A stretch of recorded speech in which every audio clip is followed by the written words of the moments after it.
Okay guys, I'm back with another review, and this is on a 2-page document that was sent to me by another big collector, and he's a little low-key, so I'm gonna respect that and just leave it at that.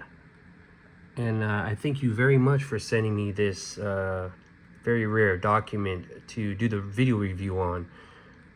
Part of the Bruce Lee Seattle years history. And I believe this has never been shown on the internet before, or any books or any publications. Okay, so this episode is titled Bruce Lee at Ruby Chow's and the Seattle Years, the Employment Agreement. Now this document is an employment agreement between Bruce Lee and Taki Kimura at the John Fan Kung Fu Institute that was opened on October 5th, 1963. So Taki Kimura was, when Bruce left in July of '64 to Oakland, Bruce made Taki Kimura his senior instructor of that school, and he ran the school while Bruce was gone in Oakland. So this is an employment agreement between the two of the terms of which and how Taki will be paid, and the agreement that follows. And I'm gonna go ahead and read this document to you guys. So this document reads, number one, this is an employment agreement entered into this 18th day of October 1963.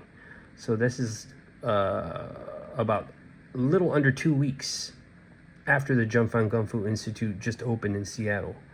Between Bruce Lee, this agreement was entered on the 18th of October 1963 between Bruce Lee, doing business as John Fan Kung Fu Institute, hereinafter referred to as the Institute, and Taki Kimura, hereinafter referred to as the instructor. The parties hereby agree as hereinafter set forth. 2. Business. The Institute intends to engage in the business of conducting instruction for compensation in the Chinese art of self-defense, mental and physical discipline, and health development, as developed by Bruce Lee and known as Jun Fan Kung Fu. So I'm going to go to number 3. Employment.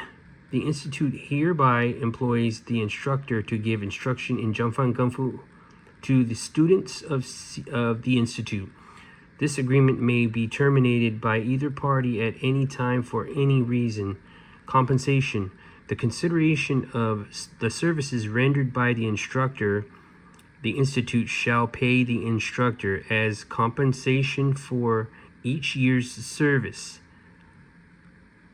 Right above each year's services, it says live percent. It says 10% right above live. So 10% of the annual profits before federal income taxes of the Institute from the conduct of the business described above.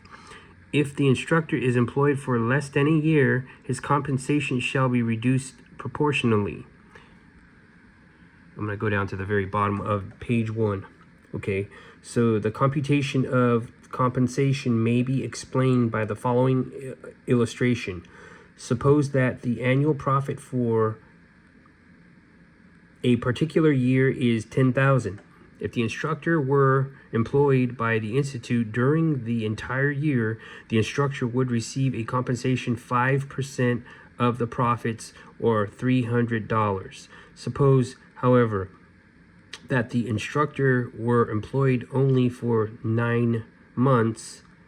In this situation, the compensation payable to the instructor for that year would be $375.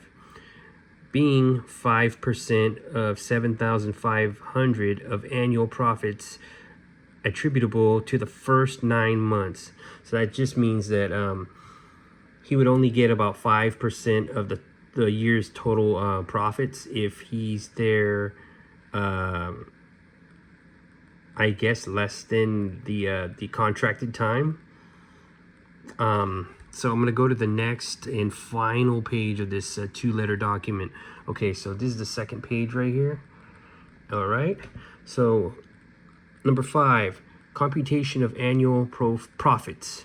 For the purpose of this agreement, annual profits or losses are defined as the annual gross income of the business less expenses, including without limitation rent, advertising, utility charges, insurance premiums, etc., and a salary of $300 per month for Bruce Lee, determined in accordance with generally accepted accounting principles, consistently applied. So number 6 is time of payments of compensation for any year shall be paid to the instructor within 3 months after the end of the year.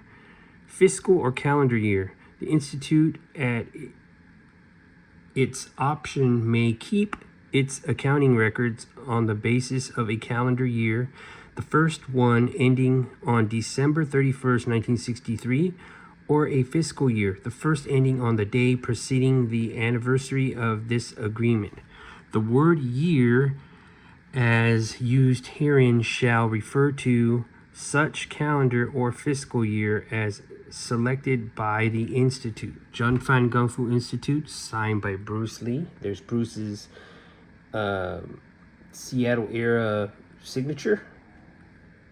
And this is late 1963, and then there's Taki Kimura. And that's the end of the 2-page document that was sent to me. Obviously, this is a very secret document, as somebody watermarked top secret on both of the pages. But this is like a real true treasure for a Bruce Lee collector to own. And it's a very rare, very rare piece right here. So this is seen, I know for a fact, this is seen the first time on this channel.